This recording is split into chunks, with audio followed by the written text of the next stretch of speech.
she woke to the sound of machinery that did not belong to her century. It was a low, sustained hum, the kind that lives in the chest rather than the ears, and for a long moment Kinkamache lay still inside the cryoshell and simply listened to it, as her people had always listened first before they moved. Her mother had taught her that. Before the spear, before the shield, before the warcry, listen. Let the world tell you what it has become while you were not watching. The world had become something she did not recognize.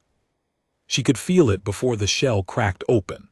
The pressure was wrong, slightly too high, the atmospheric mixture carrying traces of compounds her lungs processed as unfamiliar. The light filtering through the frosted panel above her face was white and clean and utterly without warmth, the kind of light that had never been filtered through atmosphere, through weather, through time. Artificial, careful, human, she thought, in the way that humans made things careful and artificial and devoid of any poetry when they were frightened. They were frightened of her. She understood this approximately 4 seconds after the shell finished its slow mechanical exhalation and the panel slid aside. She understood it because there were 7 weapons aimed at her face. The soldiers were young. She registered that immediately, the smoothness of their armor, the slight overcorrection in their stances, the way the one on her left was breathing slightly too fast. Young soldiers held their weapons like arguments. Old soldiers held them like tools. These were arguments. She was glad of it. An argument could be made to change its mind. She did not move. She stared at the ceiling, which was gray and institutional and humming with its own low mechanical heartbeat, and she breathed the thin, recycled air and felt the cells of her body wake one by one from the long dark. 263 years. She would not know that number for another 6 hours. For now she only knew that her body felt like a story told too many times. The parts were all there, but something in the telling had worn smooth. Designation, said a voice, female, flat, command trained. State your designation and species classification for the record. Kinkamache turned her head slowly on the cryoshelf and looked at the speaker. The woman was perhaps 40. Dark skin, gray at the temples, a jaw that had made a career out of not moving unless there was something worth saying. She wore no armor, which meant either she was very stupid or very certain. She was not stupid. She held a small data slate against her chest like a shield of a different kind, and her eyes were doing the thing that human eyes did when they were trying not to show that they recognized something. My name, Kinkamache said, and her voice came out rougher than she remembered it, dragged through centuries of disuse, is Kinkamache, daughter of Urvath the Twice Broken, war chief of the Droving clan, senior commander of the 3rd Coalition's 7th Advance. She paused, her throat ached. I would like water. The woman with the data slate did not move. 3rd Coalition, she repeated, and her voice was very carefully nothing at all. Yes. The 3rd Coalition was dissolved 240 years ago. Kinkamache looked back at the ceiling. I know, she said. I was there when it was formed. I assume I missed the dissolution. She was given water eventually. She was also given a room with no windows, a medical scan that took 3 hours and was performed by a machine that hummed disapprovingly at her biology throughout, and a set of clothes that fit her badly, built for a human frame that had never had to carry the shoulder mass of someone who had swung a war hammer since the age of 9. She wore them anyway. She had spent enough of her life choosing which indignities to absorb and which to repay with interest. The room had a table and 2 chairs. Someone had bolted both to the floor. She found this more insulting than the weapons had been. Her interrogator arrived 6 hours after her awakening. His name was Director Caspar Ohlendorf, and he was the kind of man who had been handsome once and was now merely precise. He was also, she noted, the most frightened person in the building, which was remarkable given that he had taken great care to make his face look like he was not frightened at all. He told her about the war, Not the Great War. She knew the Great War better than anyone left living. He told her about what came after. The architects had been broken at Vale Station. She knew that too. She had helped break them. What she did not know was that the breaking had taken 40 more years beyond the battle she remembered, had cost 11 billion lives, and had culminated in a treaty that had been written entirely by human hands, because by then there was no one else left to write it. The other coalition species, she said flatly. Ollendorf looked at his data slate. The Droving clan network collapsed 12 years after your stasis began, he said. Internal fragmentation. The war put pressure on. I know what pressure the war put on us. Her voice was quiet. This was not a good sign, and she had been around enough soldiers to know that he could tell it was not a good sign. My people. What happened to my people? There are approximately 11,000 Droving in known space. He said it the way a physician says a diagnosis. Careful, already braced for the response. Scattered across 14 systems, no unified governance. Some have integrated into human colonial frameworks. She was quiet for a long time. The machinery hummed in the walls. And the Vale Station records, she said finally. The Coalition command logs. The Third Coalition's operational history. Something happened in Ollendorf's face. A small thing. The kind of thing that only happened in faces when they were trying very hard not to let something happen. The Third Coalition's records are classified at director level and above, he said. I was the Third Coalition's 7th advance. I led 40,000 Droving warriors into the architect line at Vale Station. I held the eastern flank for 11 hours while your Admiral Marchetti's fleet completed its approach vector. She leaned forward slightly and watched him not flinch. He was good at not flinching. Are my own records classified from me? Records of that operation are. Classified, she said. Yes, I heard you. She sat back. She thought of her mother.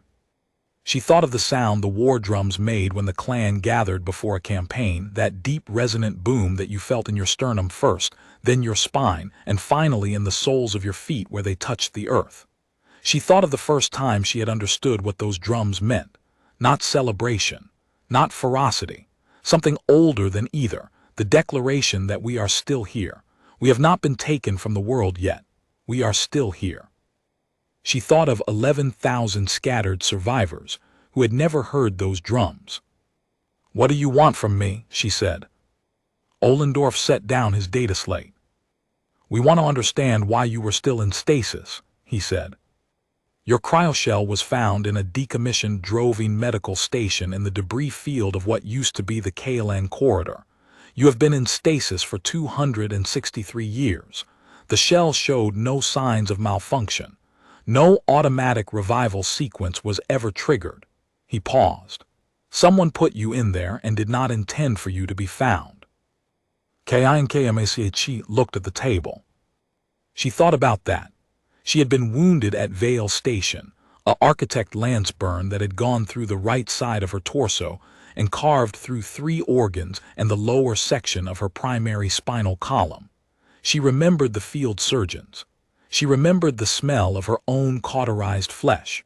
She remembered being told she would not survive the journey back without stasis.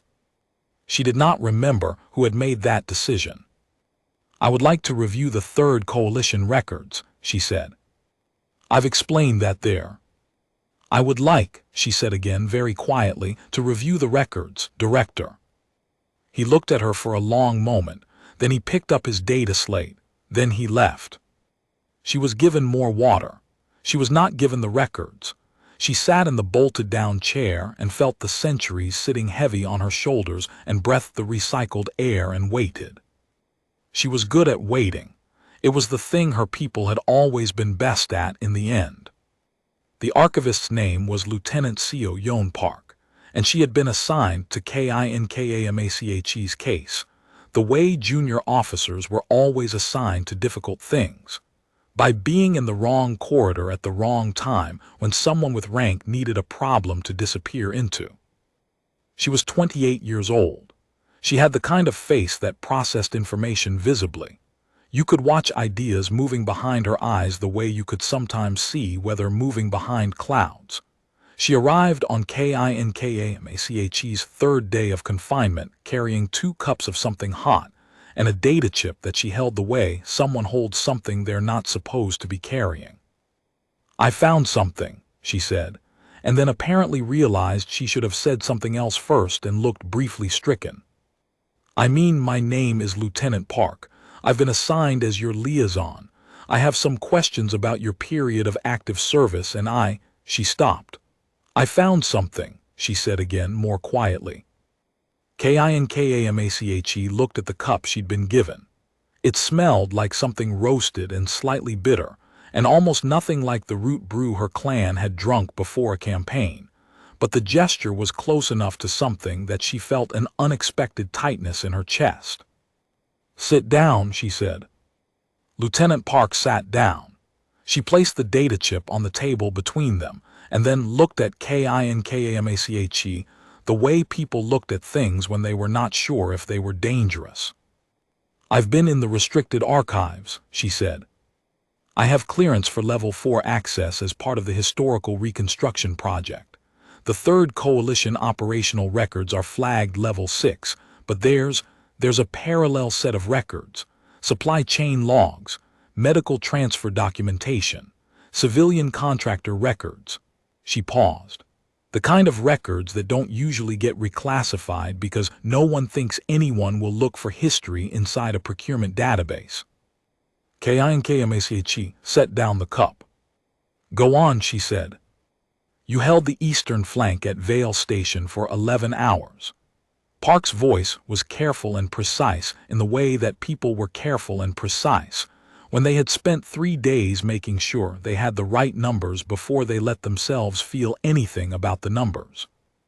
The 3rd Coalition's primary historical record, the one that goes in the textbooks, the one that built the memorial at Vale Station, documents it as a 7-hour engagement led by Admiral Marchetti's 4th Expeditionary and supported by Allied infantry elements." She looked at KINKAMACHE. "Allied infantry elements." "Allied infantry elements," KINKAMACHE repeated. "Yes. 40,000 droving warriors. Allied infantry elements." The room was very quiet. "The procurement logs," Park continued, and her voice had developed a slight tremor that she was very clearly trying not to have, "show 412 droving medical transfer requests filed in the 48 hours following Vale Station. Those are individuals who required emergency stasis or immediate field surgery. Of those 412, records show that 68 were approved for transfer to coalition medical facilities." She paused. "The remaining 344 have no follow-up documentation." KINKAMACHE looked at the data chip. "And the command decisions," she said slowly. "The decisions made in the hours after Vale Station. The decisions about which coalition partners received full medical and logistical support in the aftermath. Those decisions, where are those documented?" "Level 6, Park said, "which I don't have access to." She pushed the data chip slightly closer. "But I have everything around them. And the shape of what I don't have access to tells its own story." KINKAMACHE picked up the data chip. She turned it over in her fingers. It was a small thing. The physical weight of it was nothing. She thought about the weight of 344 names with no follow-up documentation. She thought about 11,000 survivors scattered across 14 systems. She thought about the word that the coalition had kept using, in every document Park had found, in every reference to the droving contribution to the war, and how that word was never name and never unit designation and never 7th Advance, but always, Allied infantry elements. She set the chip back down. "How did you end up in the archives?" she asked. Park blinked. That's what I do. I'm a historical reconstruction specialist. They assigned me here because..." "No," KINKAMACHE looked at her. How did you end up in the archives looking for this specifically? Not the procurement records, not the medical logs. You went looking for something. What made you go looking? Park was quiet for a moment. My grandmother, she said finally. She was a medic, served in the 43rd year of the war, which was after Vale Station during the Reconstruction campaigns. She looked at the table. She used to talk about, she said, the wounded droving she treated in the field hospitals. They would sometimes sing when they thought no one was listening.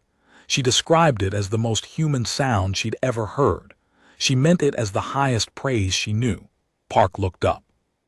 I grew up thinking there was a story there that nobody had bothered to write down properly. Kinkmache was quiet for a long moment. It is not a song exactly, she said slowly. What we do, the war singing, it is more like an accounting. We name the dead, we name the living, we name the places that shaped us and the people who made us and the things we are still carrying. She paused. My mother taught me the first notes of mine when I was 6. The last time I added to it was the night before Vale Station. Park was very still. Would you? She stopped herself. No, Kinkmache, she said, not unkindly. Not yet. She looked at the data chip again. But I am glad your grandmother listened. They released her from the isolation room on the 5th day. Not to freedom. She understood perfectly well that the monitoring continued, that the building systems cataloged her movements and recorded her conversations, but to a degree of movement that acknowledged, grudgingly, that she was a person rather than a specimen. She was assigned quarters. She was given access to a training facility.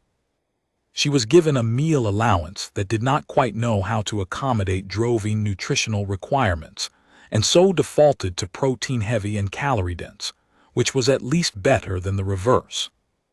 She trained. She ate. She read everything that was not classified and reconstructed the shape of the classified material from the negative space around it.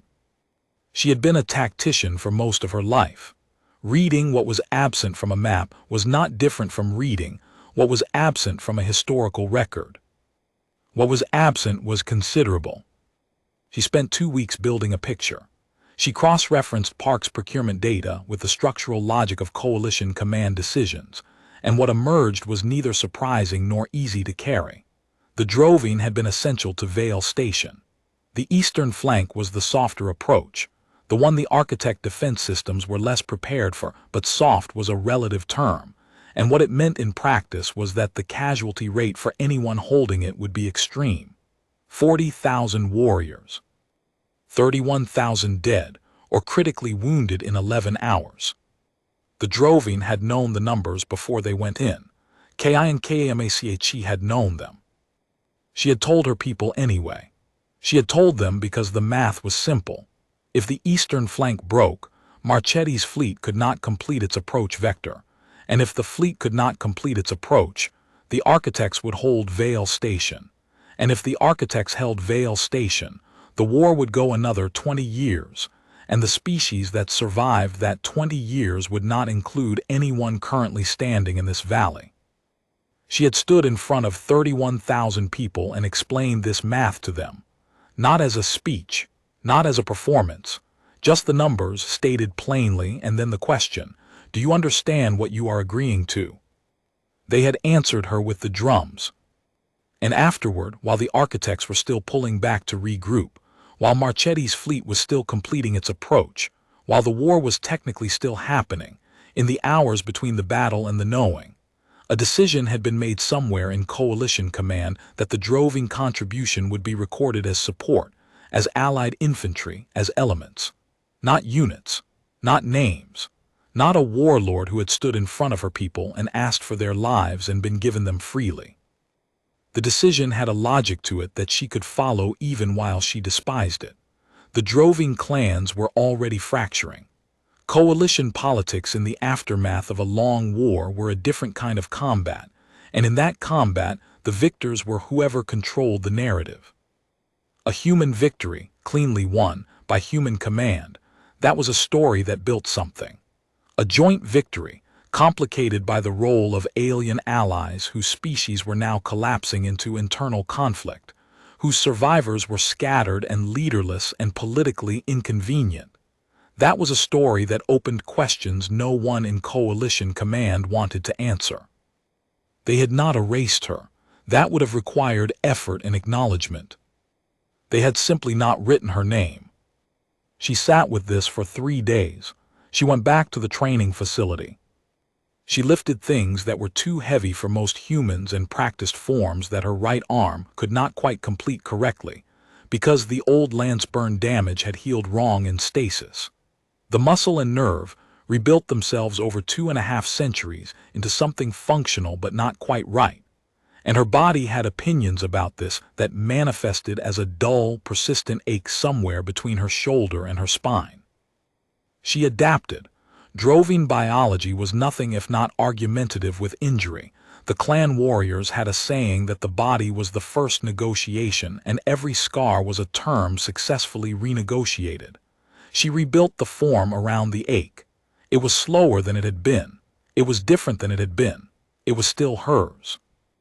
On the 3rd night of that week, she was in the training facility at the hour when no one else was there, running the forms in the low-maintenance lighting, and she found herself humming.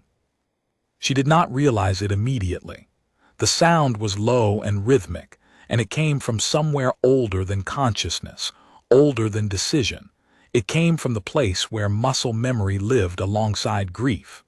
She was halfway through the 3rd verse of her war accounting before she understood what she was doing. She stopped, stood still, let the hum die in the air. Then she started again from the beginning. She named the dead first, as was proper. 31,000 names was not a number she could carry individually. She carried them in their groupings, by clan and by unit, and by the particular way each group had stood in the valley and answered her. She carried the faces she could still retrieve from memory. Dravet, her second in command, who had laughed at the numbers and said something about how the architects were going to be embarrassed by how wrong their casualty projections were. Uvenni, her youngest field commander, who had been 22 years old and had been terrified, and had not let the terror reach her voice.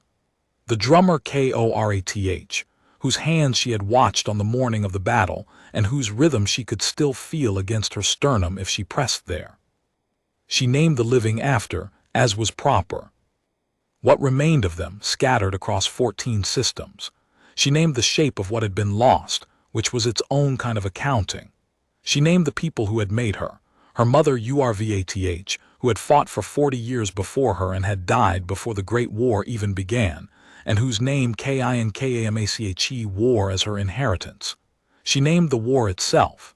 She named what the war had asked of her people and what they had given. And then she named what came next, which was the part of the war accounting she had never done before, because she had always stopped at the present moment and let the future remain open. But she was 263 years into a future she had not planned for, and something in the accounting needed to acknowledge this. She named the archivist who had gone looking. She named the grandmother who had listened. She named the 11,000 survivors who did not know that they were owed a name they had always had. She stood in the low light of the training facility and named these things, and when she was done the air felt different, not resolved, not healed, but acknowledged, which was a different thing and sometimes the only thing possible. She did not know Park was in the doorway until she heard the sound of someone trying very carefully not to breathe audibly. She turned.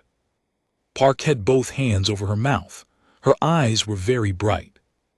"I wasn't trying to," she started. "I know," Kinkamache said. "I came to tell you." Park lowered her hands. She was holding herself with the focused precision of someone managing an emotion that was larger than the container she'd built for it. "Director Ollendorf filed for Level 6 access on your behalf. He's been doing it for 2 weeks. It was denied twice. Tonight it was approved." Kinkamache was still. "The records will be available tomorrow morning. Full operational logs, command decisions. The classification was, it's been 240 years. Enough of the political context has dissolved that the current administration doesn't have the same stake in maintaining. Park stopped, looked at her. I thought you should know tonight. Kinkamache looked at her for a long moment. Why, she said. Park's brow furrowed slightly. Why what? Why does it matter that I know tonight rather than tomorrow morning? Park thought about this seriously, the way she thought about everything, processing it openly. Because you've been carrying something for a very long time, she said finally. And I thought, even if I can't change what happened, knowing that someone is trying to change what's recorded felt like something that shouldn't wait until morning.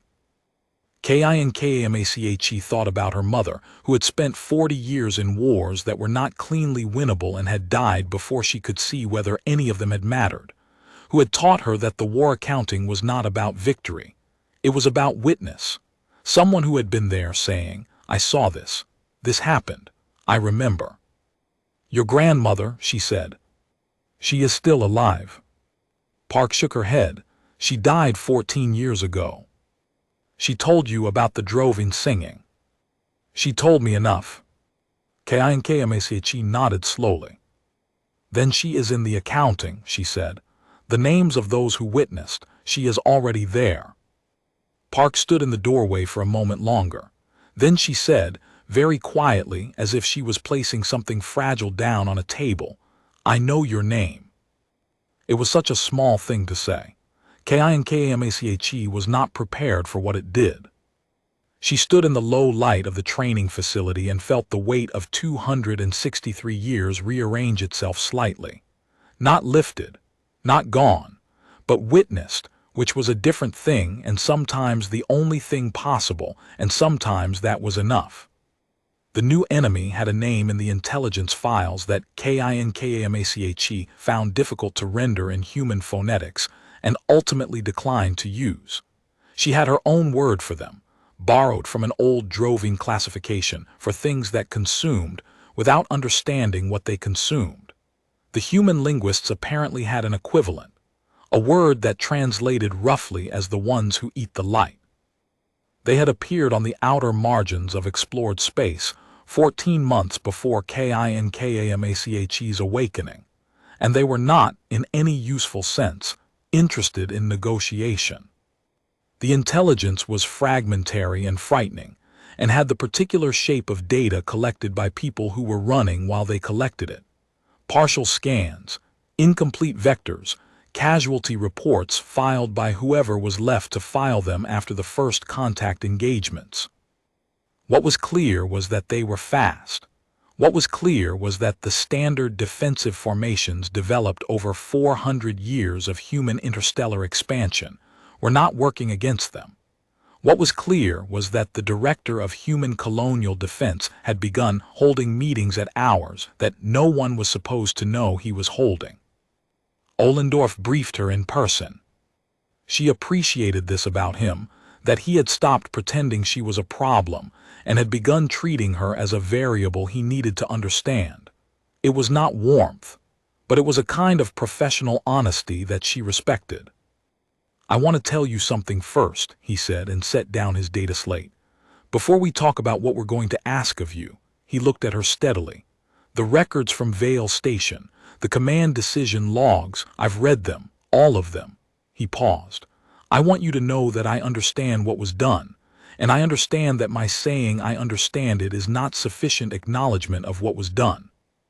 But I am going to say it anyway, because someone who holds this office and knows what this office did needs to say it to your face. Kinkamache looked at him. The Third Coalition's command made a decision after Vale Station, he said. They made a decision about how the battle would be recorded. They made a decision about which contributions would be named and which would be absorbed, anonymized. They made this decision because they were afraid. They were afraid of the political complications, afraid of what they would owe, afraid of the story being more complicated than they wanted it to be. He held her gaze. What they did was a betrayal of every person who stood on that eastern flank, and the record of what was actually done at Vale Station, the full record, is being reclassified. It will be public within 60 days. Kinkamachi was quiet. That will not bring back the 344 with no follow-up documentation, she said. No, he said, it will not. It will not rebuild the clan network. No, it will not undo 240 years of 11,000 people who did not know what their ancestors had given. No, he said, it won't, I know it won't. He was not flinching. She respected that too. But it is what can be done now, and I thought you deserved to hear it as a statement rather than a bureaucratic notation. She thought about the eastern flank. She thought about DRAVET and UVNNI and the drummer KORATH. She thought about her people standing in the valley with the drums answering her and the full knowledge of the numbers in every face. My people were not afraid, she said. They understood the math. They agreed to it. She paused. What I want, what I have wanted since I woke in that room, is for someone to acknowledge that they made a choice. That it was a choice, not an inevitability. That they were there and they knew the cost and they paid it freely and they were owed a name for it. Yes, Ollendorf said, they were. The room was very quiet. Tell me about the ones who eat the light, Kinkamachi said. The engagement at KLN Corridor Outpost 7 was not in any tactical manual, because it should not have been survivable, and the things that were not survivable did not usually survive long enough to be written down. The outpost had been established 4 years prior as a forward observation station on the boundary of the new enemy's expanding perimeter.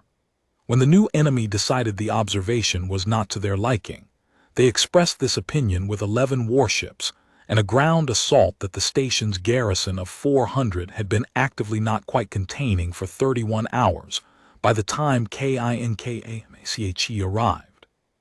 She arrived with Park, 300 coalition rapid response soldiers who had been briefed on the tactical situation, with the resigned energy of people who had been told the number and were still calculating, and a weapons loadout that the armorer had assembled by going through the archives of every engagement 7th advance had ever survived and working backward from the surviving equipment. The armorer had been thorough. She was carrying things she had not held in 2.5 centuries. The weight of them was familiar in the specific way that only deeply trained muscle memory could retrieve. Her body remembered what her conscious mind had to reconstruct. She rolled her right shoulder once, feeling the old ache from the lance burn, and adjusted her grip on the primary weapon. It was different, that grip, slower, more deliberate, not worse. Different, she had made her peace with different. Park was beside her in the transport. She had been reassigned, technically, but she had made a compelling case to Ollendorf that a historical reconstruction specialist with full operational clearance and a working relationship with the primary tactical consultant was an asset worth having at the engagement, and Ollendorf had accepted this argument with the expression of a man who knew he was being managed by someone smarter than him and had decided to be at peace with it. Tell me something, Kinkamachi said, as the transport approached the drop zone.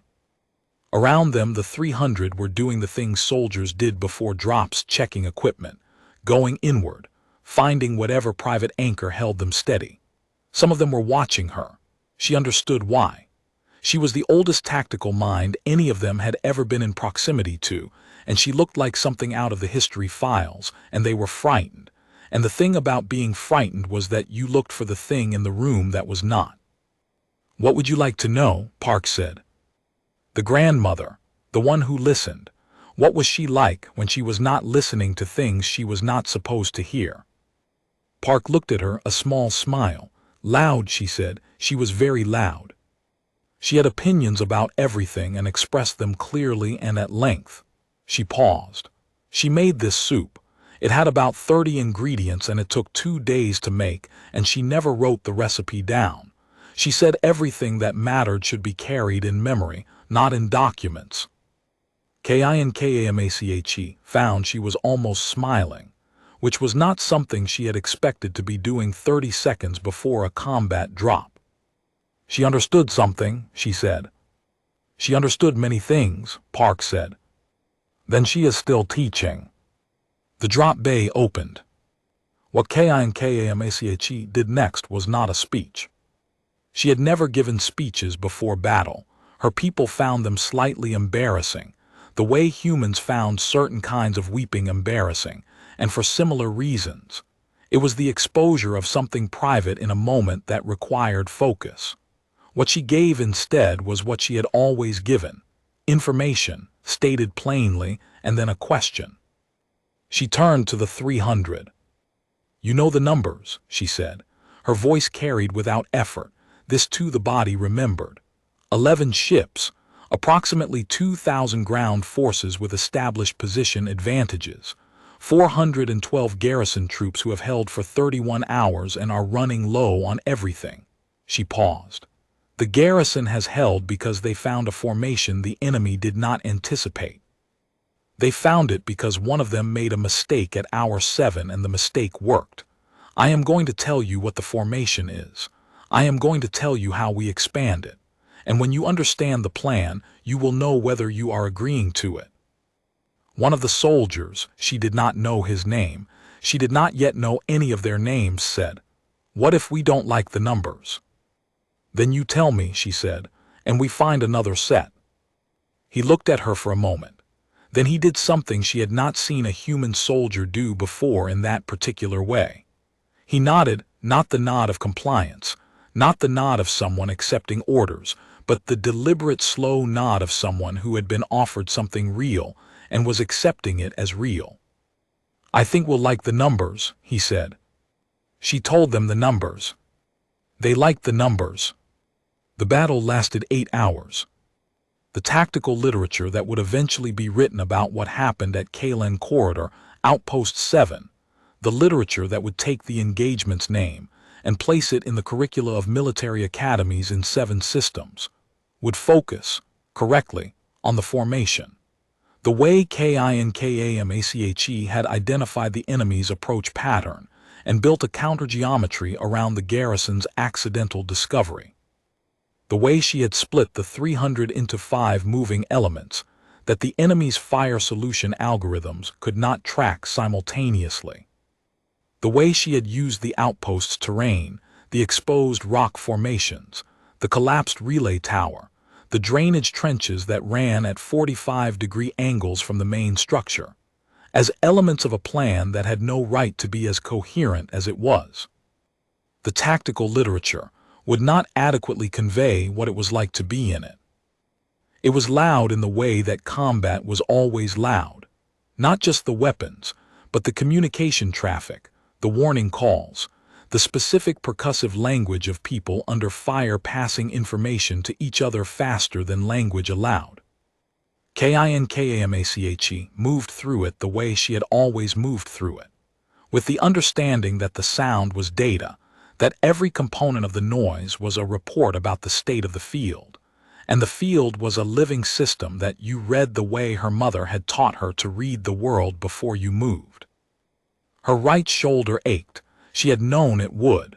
She compensated without thinking, the body negotiating with its own scars in real time, the old terms being renegotiated. She was slower than she had been. She was heavier. She was less certain of some of the things she had once been absolutely certain of, and she had learned that this was not a weakness but a form of accuracy.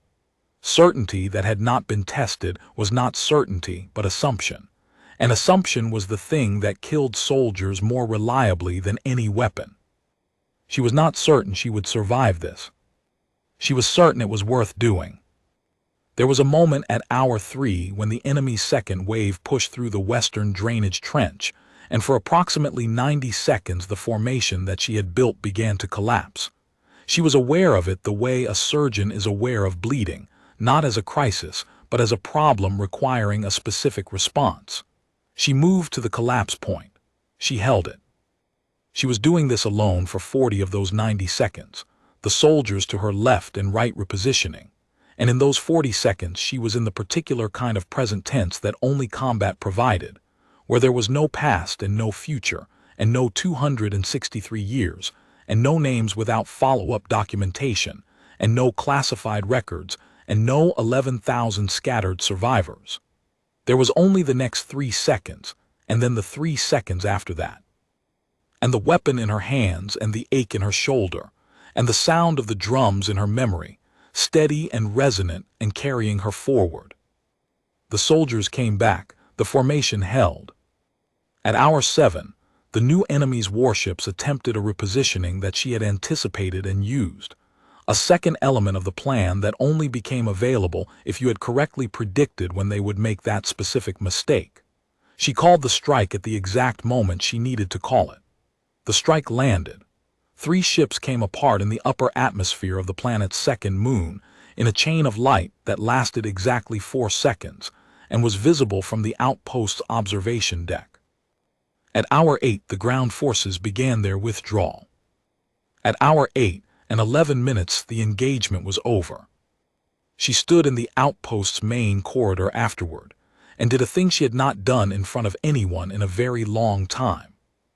She stood still and she breathed and she let herself feel the fact of still being alive, which was a thing that never lost its weight no matter how many times it happened, and for which she was grateful every time in the specific droving way, not with relief exactly, but with recognition.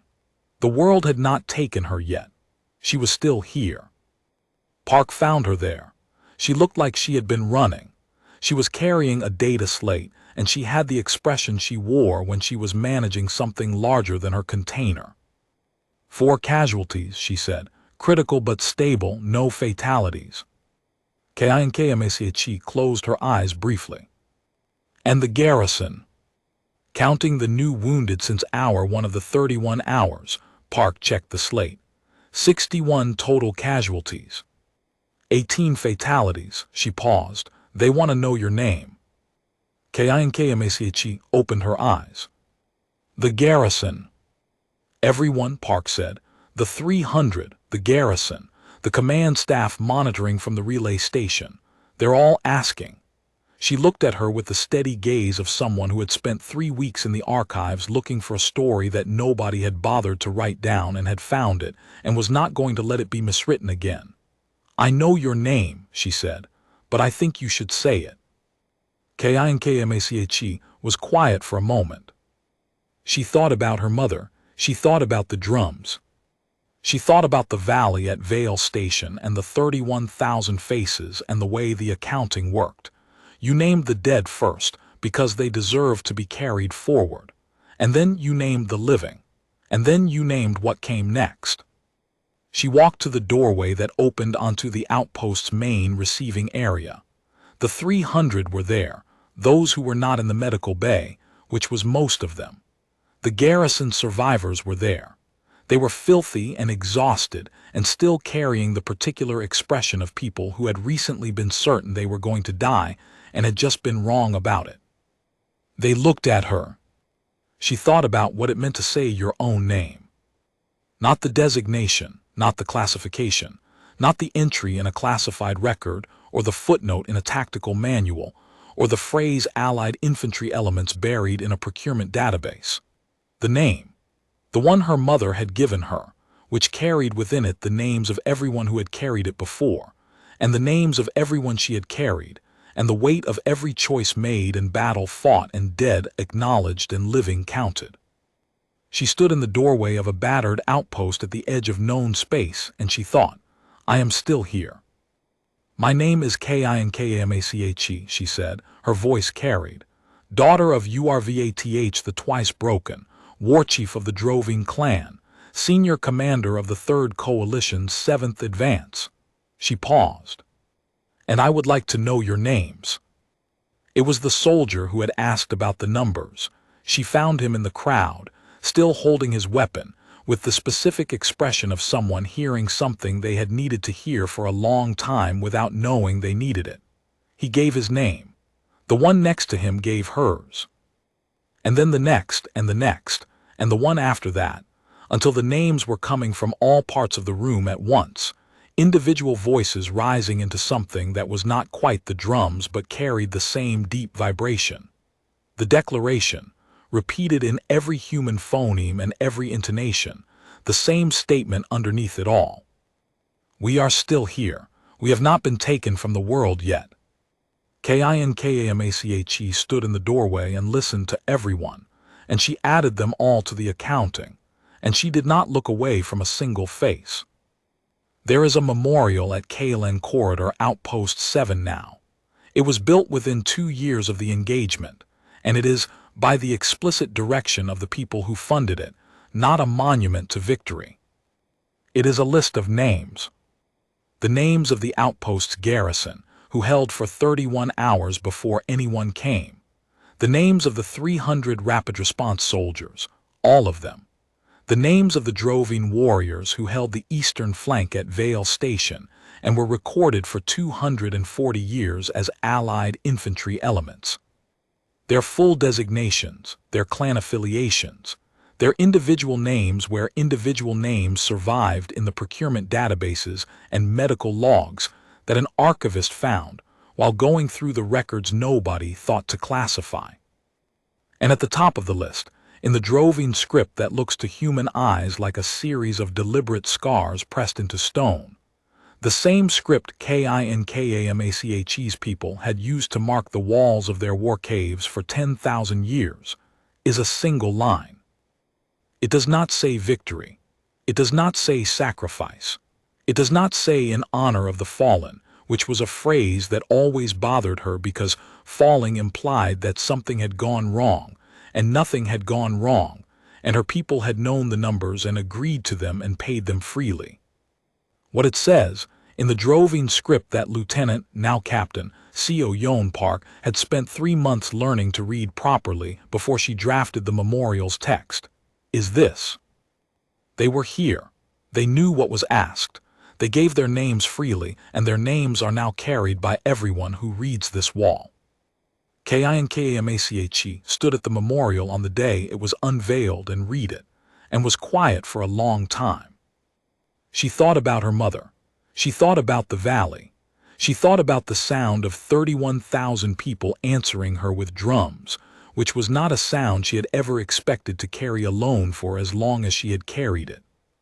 She thought about 11,000 survivors scattered across 14 systems, some of whom had begun, in the months since the records were declassified, and the full accounting of Vale Station had moved from classified database to public archive, to find each other.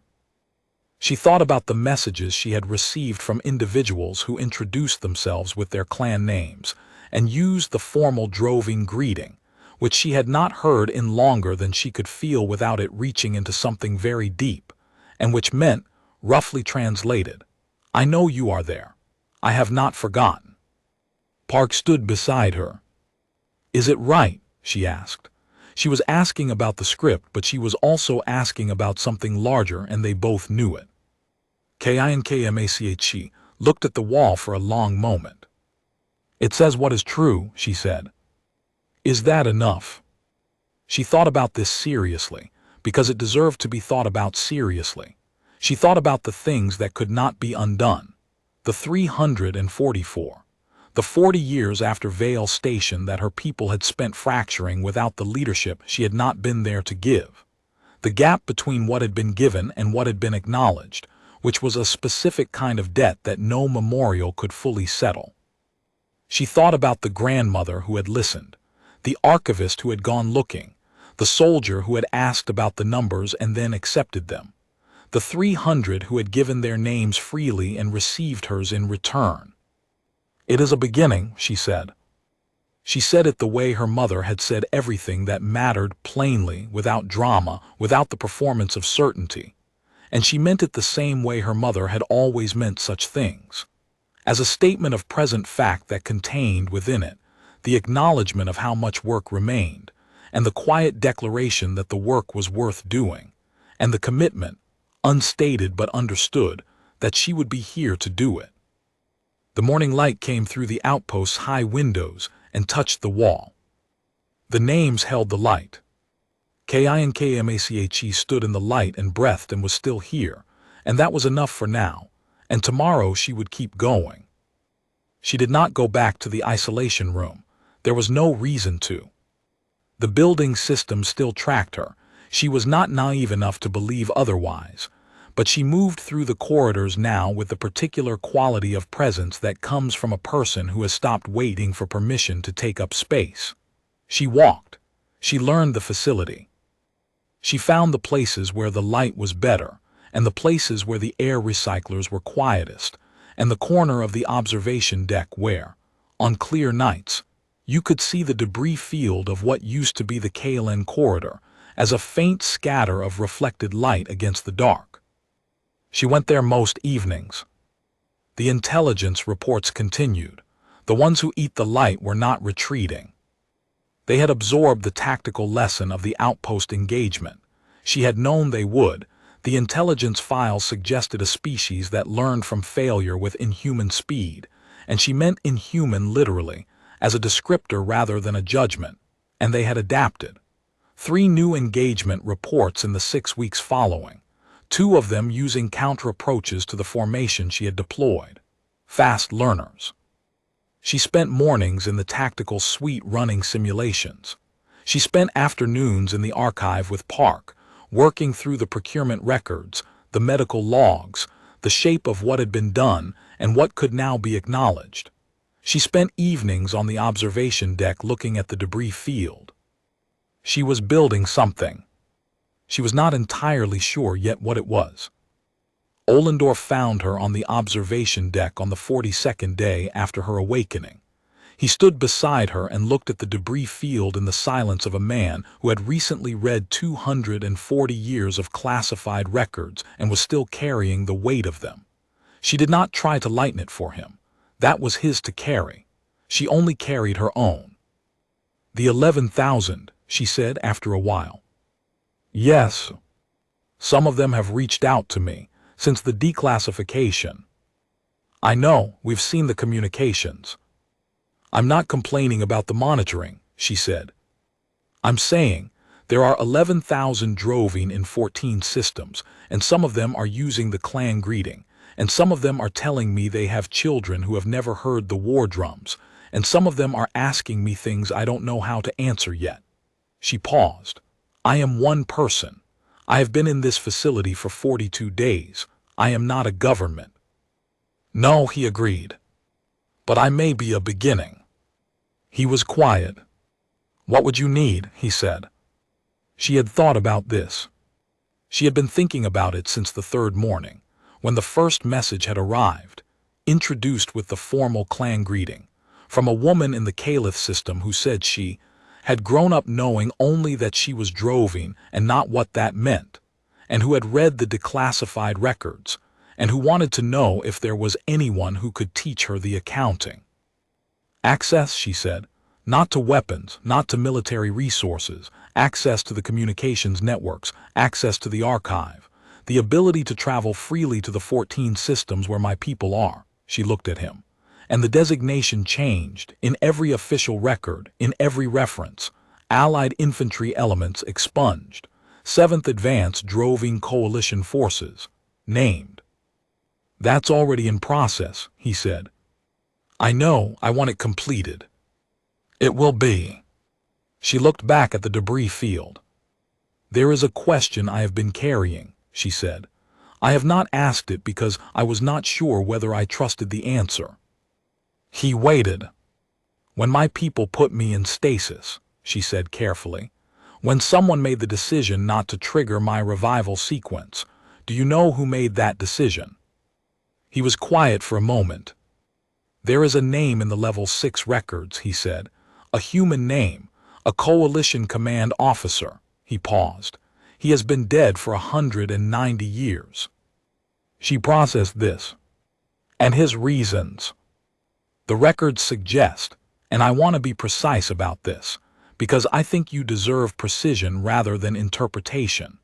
The records suggest that he believed a living droving warchief would complicate the post-war political arrangements, that you were more useful as a piece of the war's history than as a voice in its aftermath." The debris field caught the light, small bright fragments, the remains of a corridor that had been essential once and had not been needed afterward.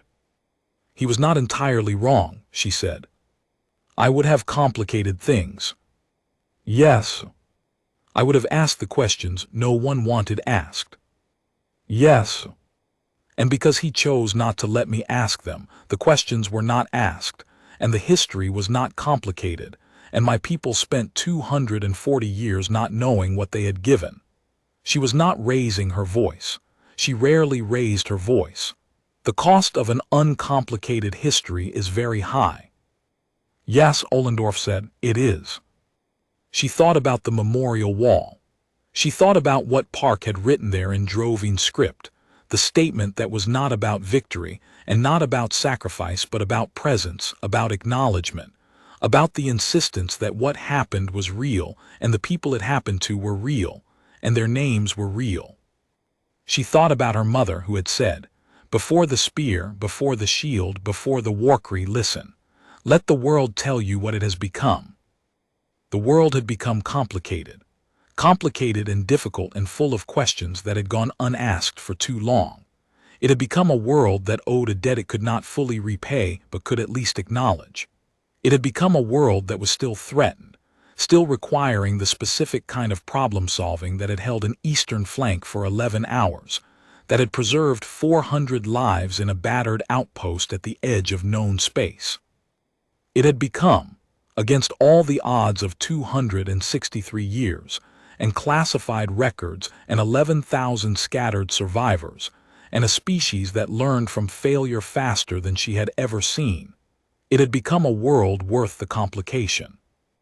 "I will need an office," she said. Ollendorf, to his credit, did not look surprised.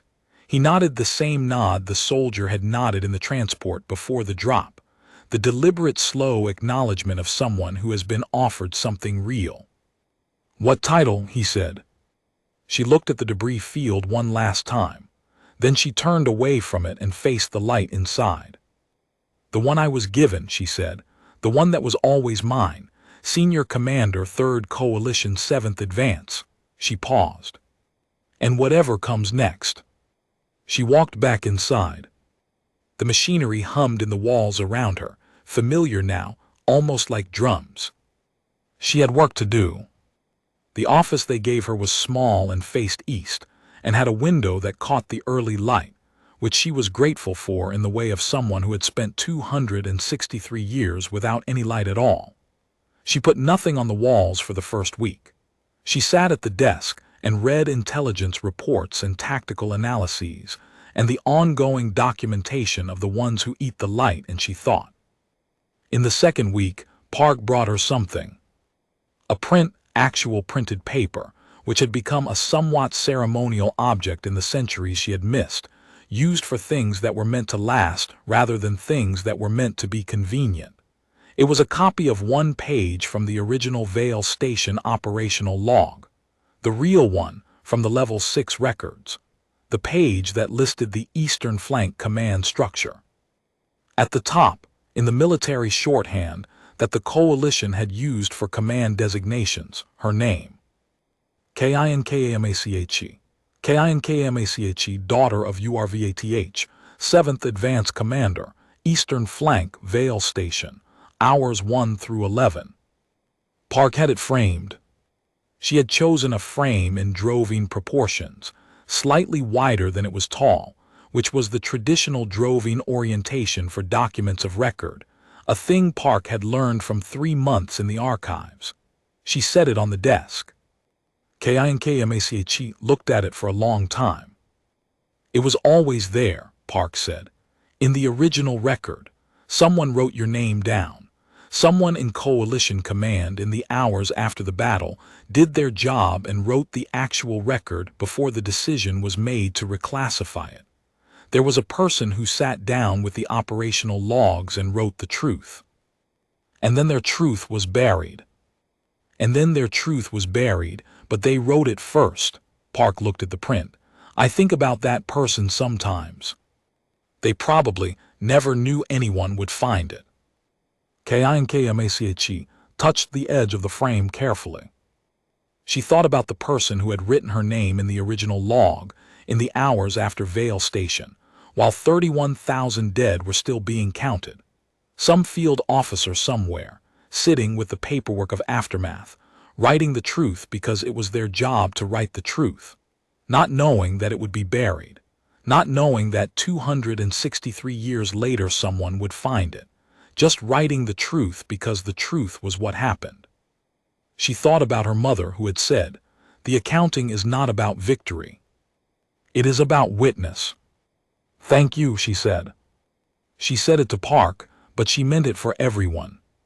For the field officer who had written her name, for the grandmother who had listened to the singing, for the archivist who had gone looking, for the soldier who had asked about the numbers, for the 11,000 who were still finding each other across 14 systems slowly, like a network rebuilding itself, for everyone who had refused, in their own way, in their own time, to let the shape of what had happened be smoothed into something that fit more comfortably than the truth. She placed the framed print on the wall facing her desk, so it was the first thing she saw when she sat down, so it was the last thing she saw when she left. Then she opened the morning's intelligence briefing and began to work. Somewhere in the distance, in the training facility 3 floors below, where a group of coalition soldiers were running drills she had designed, drills built around the lesson of the outpost engagement, built for a species that learned from their enemies' learning, she could hear footsteps. Rhythmic, purposeful, the sound of people practicing the particular kind of preparation that acknowledged the math and agreed to it anyway. It was not the drums. Nothing would be the drums again in quite the same way. But it was close enough that she could feel it in her sternum, then her spine, then in the soles of her feet. She sat at her desk, under the light of the eastern window, with her name on the wall, and she did what she had always done. She listened first. She let the world tell her what it had become. Then she picked up the work.